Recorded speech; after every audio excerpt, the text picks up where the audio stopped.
Hello, good afternoon. Welcome to Glasgow Rangers Nation with me, your host, Owen James, the channel that brings you your team every single day, guys.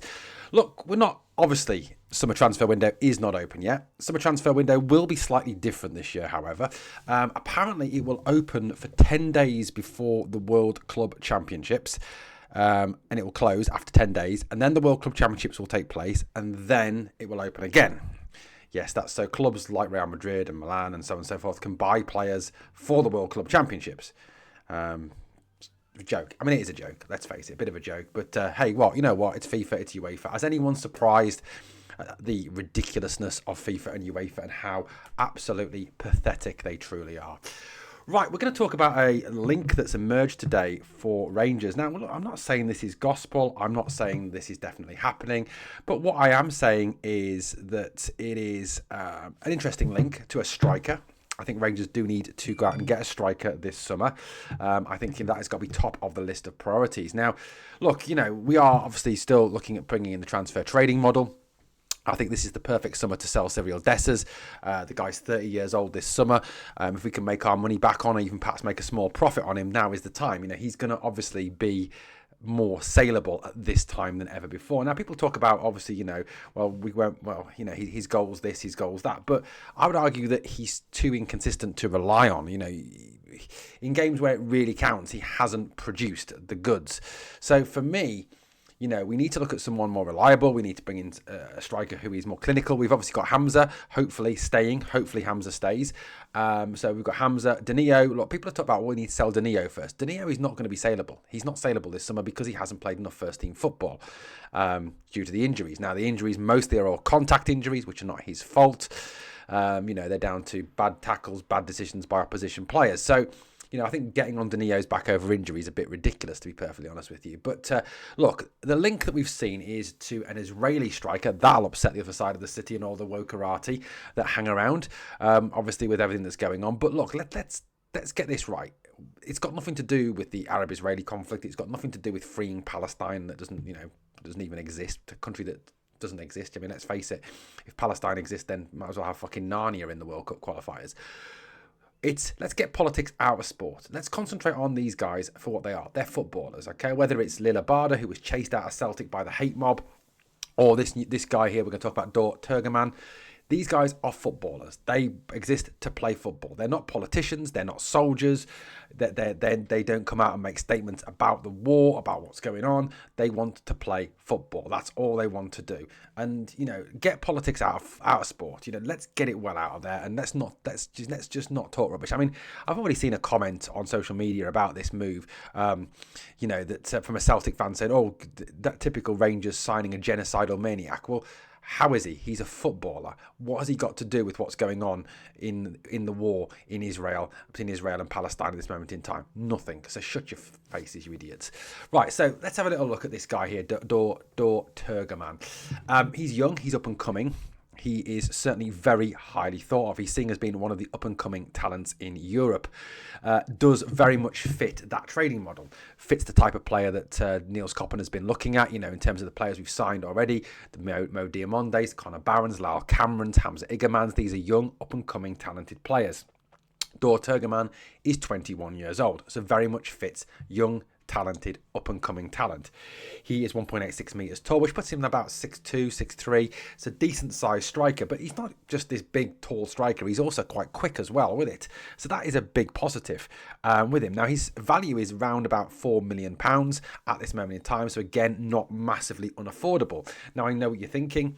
Rangers should have more money. Yes, I think we will have a bit more money to spend this summer, but you've still got to be sensible with it. You can't go out and splurge the cash. PSR exists, FFP exists. You can't just go out there and go cash everywhere. It does not happen. Not at the moment. In time, yes, that could come in line as the trading model gets going, as the other revenue streams increase, as ticket money comes in, as merchandise money comes in, as advertising revenue money increases, as Champions League money hopefully comes in. Yes, then you can spend more money. But this point in time, 20 to 25 million, plus perhaps about another 5 to 10 on top, is probably about what Rangers can spend at this moment in time. Turgeman is a centre forward, an out-and-out centre forward. However, he can play as a second striker. He can also play as a left winger as well. So he can play in a number of different positions, but central striker is his main position. He's currently with Maccabi Tel Aviv in the Israeli Super League, and that's where he's been most of his career, apart from one loan spell away, again within Israel. So he has only played in Israel. So obviously, you've got adaptation time, change time, but that's what's going to happen. And we know that Niels Koppen is looking to access markets that we have not accessed, or non-traditional markets where you're going to get more bang for your buck. You're going to get a bit more player for your money. If you're going to try and recruit from one of the top 5 leagues around Europe, La Liga, Serie A, the Premier League, Ligue 1, the Bundesliga, you are going to get fleeced through the eyeballs for players. You see the ridiculous prices for English players. You see the ridiculous prices that have been looked at already for some of them, around Europe.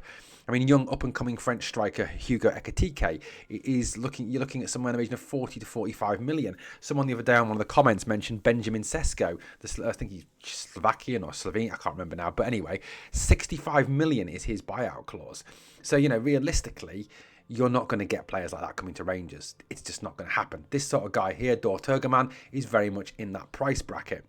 He is under contract as well until 2026, so his contract runs out next season, so hence the value of around 4 million. He probably would be worth more if his contract was longer, and as I've said before on countless videos, the moment a player enters the last 12 months of his deal, his value rapidly depreciates, because teams can just say, well, that's what I'm going to give you for him, 4 mil. They come back and say, well, we want more. Well, okay, we'll just wait 12 months and get him for nothing, and you get nothing for him.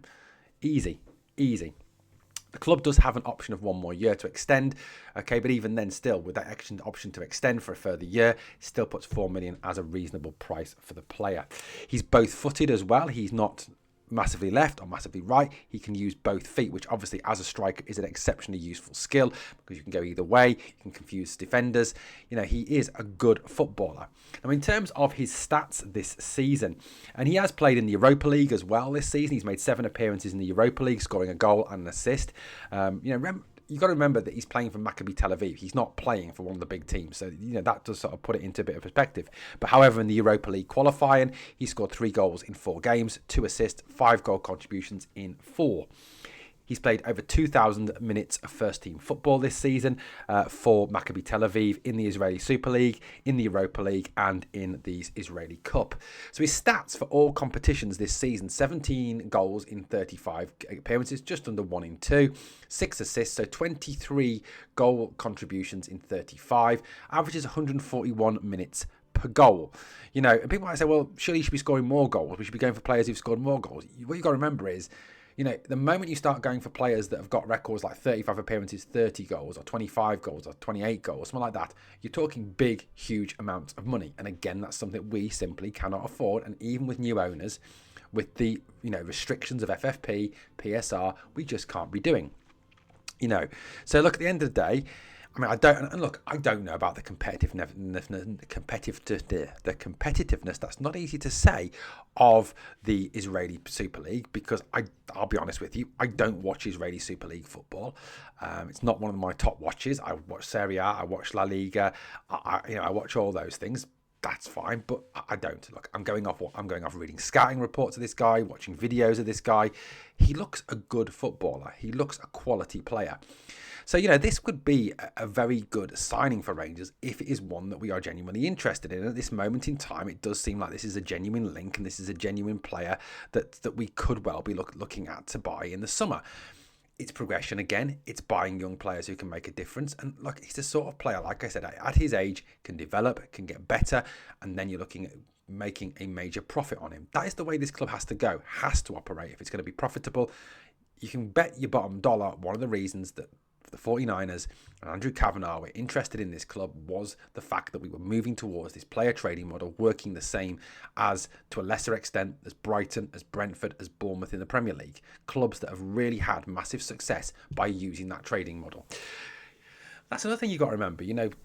Often you go shopping in these lesser markets, you find some bargains, and you find players that suddenly go on to be top players. You know, you look at Brighton, the players that they've pulled through, Lavia, Caicedo, people like that. The guy who everyone's looking at this summer, is it Matoma?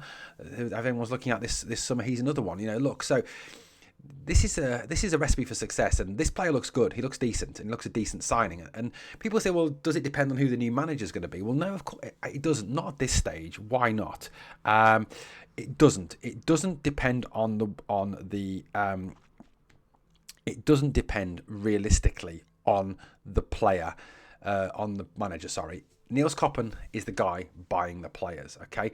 We are moving towards a continental model. The continental model works along the lines of a sporting director, a technical director buys players, okay? In this case, Niels Koppen, and the manager works with the players he gets, okay? That's how it works. It's not like the old days where Walter Smith and Graham Souness and Big Eck, said, I want this player, I'm going to buy this player, I'm going to negotiate the deal, I'm going to buy this player. Those days are gone. And in a way, it's a good thing, because no longer does it mean that if you sack a manager, you've got to then throw all his players out and start all over again and have a new rebuild. That's the way it is now going. Guys, let me know your thoughts on Dor Turgeman. I'm not sure if that's how you say his name. That's my best attempt at it. You know me, shit with names. Thank you for watching Glasgow Rangers Nation. Guys, as always, on the way out, please like, comment and subscribe. And remember always, please never forget, we are the people.